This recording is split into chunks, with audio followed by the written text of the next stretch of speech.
आपकी तनख्वाह में मुझे शक है कि कहीं हराम की कमाई तो नहीं, और हराम की कमाई से खाया हुआ लुकमा जब पेट में दाखिल होता है और उससे जो लहू बनता है उसको निकलने के लिए कम से कम 40 दिन चाहिए कि मैं अभी बीवी के पास न जाऊंगा।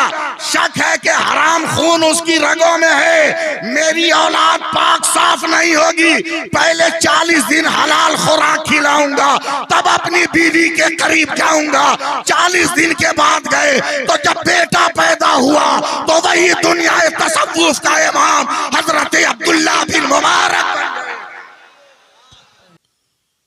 अस्सलामु अलैकुम वरहमतुल्लाहि वबरकातुहू। नहमदुहु व नुसल्ली अला रसूलिहिल करीम, अम्मा बाद। फ़ऊज़ु बिल्लाहि मिनश शैतानिर रजीम, बिस्मिल्लाहिर रहमानिर रहीम। मा आताकुमुर रसूलु फ़ख़ुज़ूहु व मा नहाकुम अन्हु फ़न्तहू। आमन्तु बिल्लाहि सदक़ल्लाहु मौलाना अज़ीम व सदक़ा रसूलुहुन नबियुल अमीनुल करीम। जिन जिन लोगों को जो भी दरूद पाक याद है, पूरी ईमानदारी के साथ ज़ोर से दरूद पाक पढ़ लीजिए। अल्लाहुम्मा सल्लि अला सय्यदिना व मौलाना मुहम्मदिन मादनिल जूद वल करम व आलिहि बारिक वसल्लिम। सलातम व सलामन अलैका या रसूल अल्लाह सल्लल्लाहु अलैहि वसल्लम। हम जिक्र नबी साहबे लौलाक करेंगे। हम जिक्र नबी साहबे लौलाक करेंगे, इस्लाम के दुश्मन को तहे खाक करेंगे। हम जिक्र नबी साहबे लौलाक करेंगे, इस्लाम के दुश्मन को तहे खाक करेंगे। तुम जंग के मैदान में तलवार संभालो, हम जंग के मैदान में मिसवाक करेंगे। तुम जंग के मैदान में तलवार संभालो, हम जंग के मैदान में मिसवाक करेंगे। और जमाने को अपना ये पैगाम पहुंचा दीजिए कि भारत के ये कहते हैं सिसकते हुए मंजर, भारत के ये कहते हैं सिसकते हुए मंजर, ख्वाजा पिया के ख्वाब की ताबीर नहीं है। और हर धर्म के लोगों का यहाँ हक है बराबर, भारत किसी के बाप की जागीर नहीं है। हज़रात, इदारे शरिया का ये तहरीकी कारवां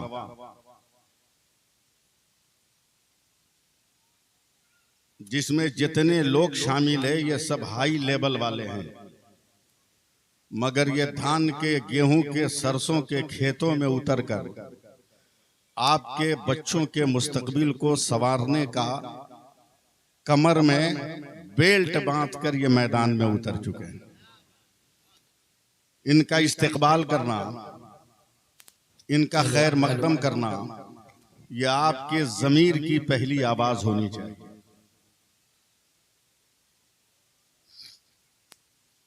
हम लोगों ने शादी ब्याह को फैशन बना लिया है। मैं जिस शहर में रहता हूं उस शहर में 15 लाख मुसलमान रहते हैं और उसमें 95% अहले सुन्नत वल जमात के लोग हैं। 2 साल पहले मैंने आनन फानन अपने शहर की 19 मसाजिद के उलमा और उनकी कमेटियों को बैठाकर एक मीटिंग किया कि आज के बाद किसी भी निकाह में जिसमें बाजा, डांस और पटाखा होगा, हम निकाह नहीं पढ़ाएंगे। 15 लाख के उस बस्ती को कंट्रोल करने में 1 हफ्ता नहीं लगा और आज तक किसी माई के लाल के अंदर हिम्मत नहीं है कि फुलझड़ी भी छोड़ दे शादी में। कुछ लोगों ने कोशिश किया, निकाह नहीं पढ़ाया, बोरोफिलियर मंगवाया गया पढ़ाने के लिए, पता चला 1 घंटे के बाद वो हॉस्पिटल में चला गया। क्यों गया ये नहीं बताऊंगा। अब हर गांव के मुखिया को, सरपंच को, वार्ड मेंबर को, गांव वासियों को भी ये तय कर लेना। और पहला फार्मूला हमारा ये है कि बारात में शर्त लगा दो, शर्त कि वही लोग बाराती चलेंगे जो लड़की के गांव की मस्जिद में जमात के साथ नमाज पढ़ेंगे। पहली शर्त। 75% बाराती ऐसे ही कम हो जाएंगे। अब इस 75% बचे हुए बारातियों को मस्जिद के इमाम के हवाले कर दो ताकि उनको वो नमाज पढ़ाना सिखा दे, ताकि अगली बारात में वो शिरकत कर सके। करोड़पति भिखमंगो, लखपति भिखारियों, हजरत करोड़पति भिखमंगे को देखना है तो कहीं दूर मत जाइए, किसी मालदार मुसलमान की शादी में चले जाइए जहां कुकुर भोज का इंतजाम है। जैसे जिसको अभी बफर सिस्टम ये बोल गए, ये जिसको बफर सिस्टम बोल गए वो कुकुर भोज है ना। खड़े खड़े करोड़पति है, प्लेट लेके घूम रहा है, एक पूरी दे दो, एक चाप दे दो, एक रसगुल्ला दे दो। अबे पागल, अगर भीख ही मांगना था तो मेरी मस्जिद के दरवाजे पर बैठ जाते। सही जिंदगी गुजारो और सही औलाद पैदा करो। मैं सिर्फ एक वाकया सुना रहा हूं आपको। सही जिंदगी गुजारो, सही औलाद पैदा करो, समझे? ताड़ी और शराब के नशे में औलाद मत पैदा करो, वरना तुम्हारे जनाजे को वो कंधा देने के लायक भी नहीं रहेंगे। कम से कम ऐसे बच्चे और बच्चियों को पैदा करो जो 3 मरतबा सूरह अखलास पढ़कर तेरी कब्र पर खड़े होकर तेरे लिए दुआई मगफिरत कर सके। मैं एक वाकया बलिवाही साहब सुना रहा हूं। बसरा शहर में एक जज है जिसकी बीवी का इंतकाल हो गया, औलाद में सिर्फ एक लड़की है। दोपहर का खाना खा रहा था, देखा लड़की जवान हो गई है, रिश्ता खोजना चाहिए। बचपन से लेकर अब तक जो उस लड़की का किरदार है उसके आईने में लड़का तलाश कर रहा है। शहर शहर, गांव गांव, जवार जवार। 2 महीने के बाद उदास बैठा रो रहा है। बेटी ने कहा, अब्बा क्यों परेशान है? कहा, बेटा तेरे लिए मैं रिश्ता खोज रहा हूं मगर तेरे जोड़ का रिश्ता मिल नहीं रहा है। लड़की ने अदब से सर झुकाकर कहा, परेशान क्यों होते हैं, घर ही से शुरू कीजिए। तवज्जो दें। अभी 2 मिनट में नारा भी लगवा सकता हूं मगर मैं वो काम करने नहीं आया हूं। नारा लगवाने नहीं आया हूं, बदमाशों का नारा खोलवाने आया हूं।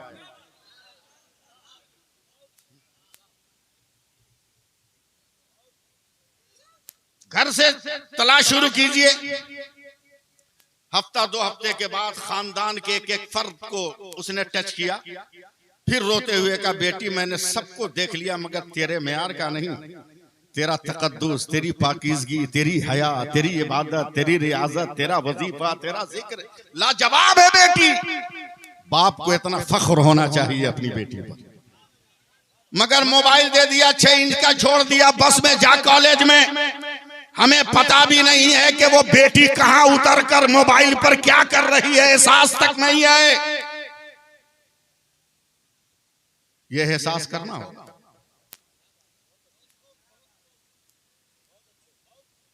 कहा, बेटी रिश्ता नहीं मिल रहा है। लड़की ने फिर झुका कर कहा, घर से ही शुरू की। अब बाप ने देखा कि सिवाय एक नौकर जिसका नाम मुबारक है उसके अलावा तो घर में कोई है नहीं। अब जब मुबारक को अपने टारगेट पे रखा तो लड़की की इबादतों रियाजतों से, मुजाहिदे से चूर में चूर मिलता चला गया। वक्त का जज है मगर अपने घर के नौकर के आमाल और सलीके जिंदगी को देखकर अपनी बेटी के मेयार के मुताबिक उसे समझ रहा है।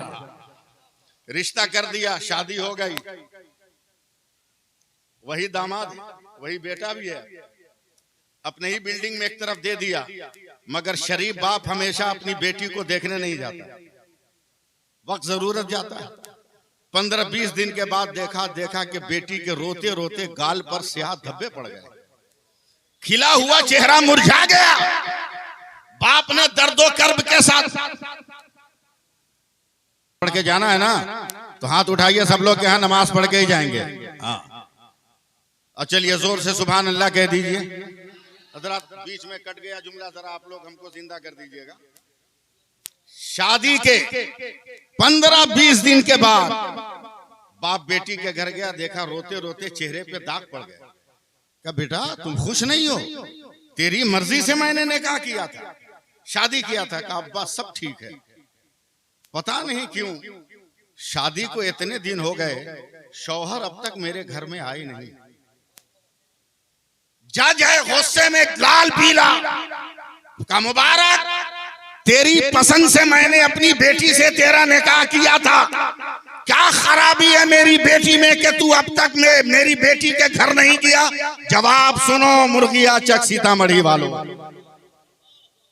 नौकर दामाद ने कहा सरकार माफ कीजिएगा, आप जज हैं, हो सकता है कभी आंख दबाकर किसी हक वाले के खिलाफ आपने फैसला कर दिया। आपकी तनख्वाह में मुझे शक है कि कहीं हराम की कमाई तो नहीं, और हराम की कमाई से खाया हुआ लुकमा जब पेट में दाखिल होता है और उससे जो लहू बनता है उसको निकलने के लिए कम से कम 40 दिन चाहिए कि मुसलसल हलाल खुराक खिलाई जाए। मैं अभी बीवी के पास न जाऊंगा, शक है कि हराम खून उसकी रगों में है, मेरी औलाद पाक साफ नहीं होगी। पहले 40 दिन हलाल खुराक खिलाऊंगा, तब अपनी बीवी के करीब जाऊंगा। 40 दिन के बाद गए तो जब बेटा पैदा हुआ तो वही दुनिया तसव्वुफ का इमाम हजरत अब्दुल्ला बिन मुबारक। नारे तकबीर, नारे रिसालत, तहरीके बेदारी। और अब हमें हुकूमत लॉलीपॉप न दे। कितना इम्तिहान लोगे बे हमारा, कितना आजमाओगे हमारा?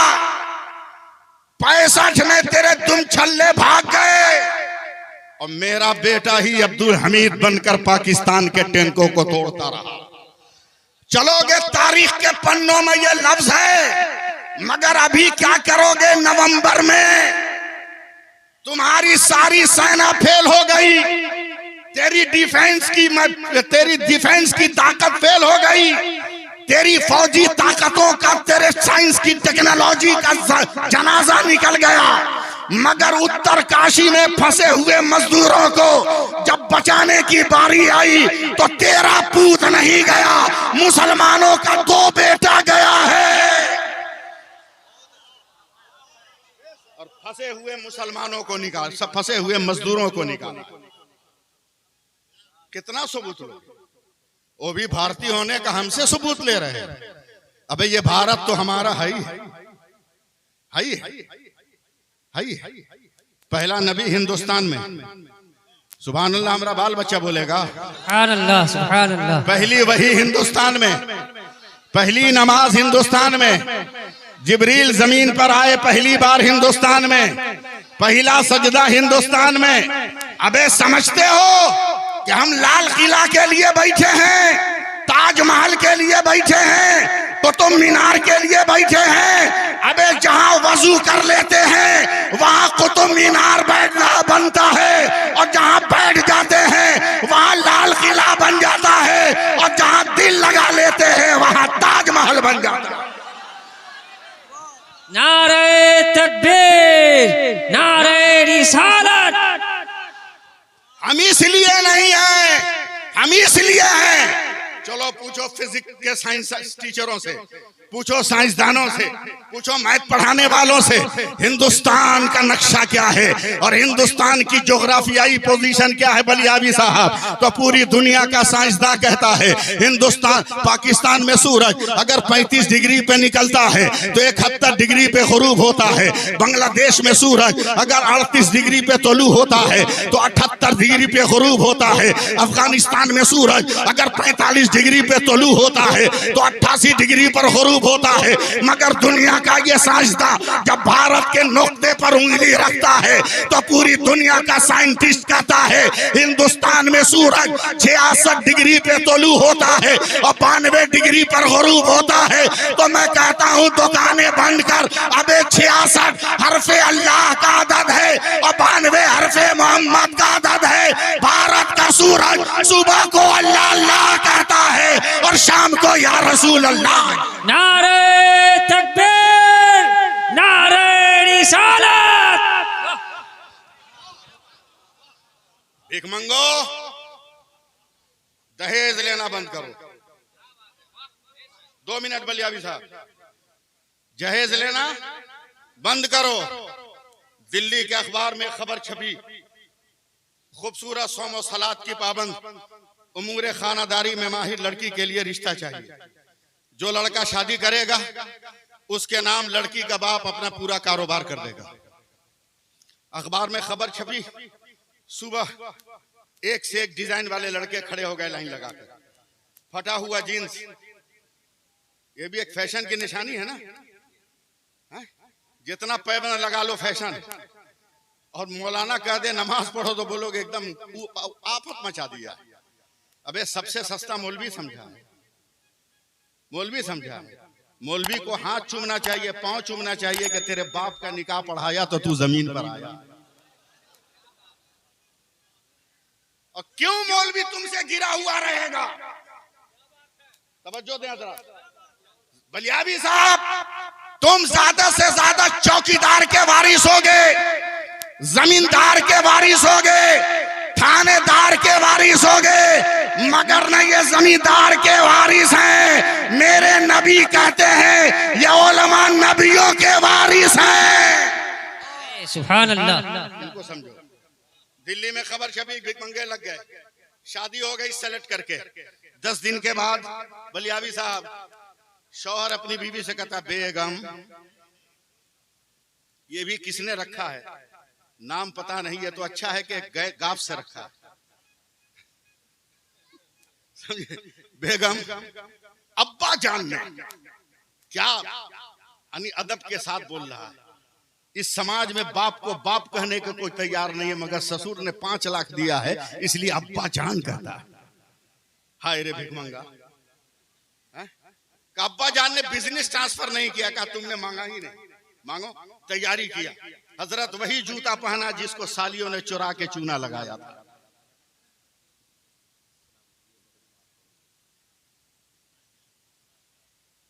शुक्रिया, सुभान अल्लाह कह दीजिए। हजरत उसी आईने में मुंह देखा जिसको सलामी में बड़ी मुश्किल से औरतों ने दिया था। वही सूट बूट पहना जिसको सिलाने के लिए बाप ने 1 कट्ठा जमीन बेच दिया था। पहुंचा है, बोला अब्बा जान, बोला हाँ बेटे, बोला बिजनेस ट्रांसफर नहीं किया, आपने मांगा ही नहीं, कहा मांगने आया हूं, कहा बैठी लेके आता हूं। 2-2.5 घंटे के बाद ससुर जी निकले हैं, सर पे अल्युमिनियम का 36 इंच का कटोरा, हिलते डोलते आए। अब्बा क्या? बोला पूरा बिजनेस। अब बड़े मियाँ झुके तो कटोरा खाली। ये परेशान की कौन रजिस्टर है जो तस्वुर में है? बोला अब्बा ये क्या? बोला पूरा बिजनेस। कहा क्या मतलब? कहा जब तक मेरी बेटी की शादी नहीं हुई थी यही कटोरा लेकर दिल्ली जामे मस्जिद की दक्षिणी गेट पर मैं भीख मांगता था, आज से ट्रांसफर कर रहा हूं, तुम मांगो। बंद करो लेन देन, बंद करो जहेज का मुतालबा, बंद करो 250-300 बारातियों का ले जाना। आप भारत घूमो, सड़कों पर तुम्हें वेश्वाएं मिल जाती हैं और 100 रुपये में तुम अपने हवस के शैतान को दफन कर लेते हो। और निकाहों पर जो हलाल खजाना है उस पे लाखों की लागत लगवा रहे हो। निकाह को आसान करो ताकि गुनाह महंगा हो जाए। गुनाह। बस आखिरी बात सुन लीजिए, आखिरी बात, आखिरी बात। लाइट से, माइक से, बाजा से, डांस से, फजूलियात से, फजूल खर्ची से, बहुत लंबा चौड़ा इंतजाम करने से, हाई फाई बनने से अच्छा है पैसा बचाइए, पैसा बचाइए, बचाइए। मैं हिंदुस्तान घूमता हूं, इसी हिंदुस्तान में एक शहर है, एक शहर है जहां मुसलमान अपनी ज़कात के पैसे से 14 कॉलेज, 36 हाई स्कूल, 17 मदारिस चलाते और सबकी तनख्वाह वो अपनी कमेटी से देते। काश अगर हमने अपनी ज़कात को सही ढंग से निकाल दिया और मदरसे को उसका हक अदा करके इलाकाई जरूरतों को पूरी करके उसका 5% भी हमने अपनी कौम के बच्चों के लिए दे दिया, तो हमारे लिए भी मेडिकल कॉलेज हो सकता है, हमारे लिए भी डिग्री कॉलेज हो सकता है, हमारे लिए भी बहुत बड़ी बात हो सकती है। मगर सबसे पहले 3, ये मेरा आखिरी जुमला, बलियावी साहब शायद लग जाए आप लोगों को मेरा ये जुमला। 3 औरतें कुआं पे पानी भर रही, एक लड़का ऐंठता हुआ रास्ते से गुजर रहा, पैंट शर्ट पीठ पर बैग। एक औरत ने मुस्कुरा के कहा, दीदी देखना ये हमारा बेटा है जो कॉलेज से आ रहा है। ऐंठता हुआ बेटा चला गया। दूसरा आया, जरा कम स्टाइल था उसका। दूसरी औरत ने कहा, बहन देखना ये मेरा बेटा हाई स्कूल से आ रहा है, वो भी चला गया। तीसरी औरत चुपचाप है जो गरीब फटे पुराने कपड़े में। थोड़ी देर के बाद एक लड़का आया, माँ के पैरों को चूमा और माँ ने जिस घड़े में पानी भरा था उसे उठा के अपने सर पे रखा। तो वो औरत कहती है, बहन देख मेरा ये बेटा मदरसे से आ रहा है, मेरा ये बेटा मदरसे से आ रहा है। कब तक अंसारी पठान जोला कुंजड़ा में बटे रहोगे? पहले मुसलमान हो, इत्तेहाद की रस्सी में अपने आप को बांधो, अपने आप को बांधो। वरना याद रखो, एक शेर जब जंगल में बूढ़ा हो गया, जवान शेरों ने बाइकाट कर दिया। कुछ दिन के बाद भूखा बूढ़ा शेर निकल गया जंगल से बाहर, गांव के सारे कुत्तों ने घेर लिया, कहा यही है जो हमारे बाप दादा को खाया है। घर के लगे अब काट नहीं वाले थे कि जिन शेरों ने बाइकाट किया था बूढ़े को, उसको दौड़े हैं जंगल से बाहर और कुत्तों को मार काट के भमोर के भगा दिया। बूढ़ा कुत्ता रो रहा है। नौजवानों ने कहा चलिए चचा, तो बूढ़े ने रोकर कहा, बेटा तूने तो हमारा बाइकाट कर दिया था, फिर मेरी जान कैसे बचाई? तो नौजवान शेरों ने कहा, चाचा आपस में जितना झगड़ना होगा झगड़ लेंगे, मगर जब कौम के वकार का मसला होगा हम खानदान नहीं देखेंगे, हम अपने वकार का मसला देखेंगे, वकार का मसला देखेंगे। बस इस ऐलान के साथ मैं अपनी बात खत्म कर रहा हूं कि मिलेगी मंजिले मकसूद ये ईमान रखते हैं। सुभान अल्लाह बोल दीजिए ना।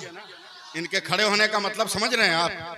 जल्दी से सुन लीजिए, मिलेगी मंजिले मकसूद ये ईमान रखते हैं, हम अपनी रहबरी के वास्ते कुरान रखते हैं, वफादारी वतन से हो यही इस्लाम कहता है, हम अपने दिल के हर गोशे में हिंदुस्तान रखते हैं। अस्सलाम वालेकुम व रहमतुल्लाह।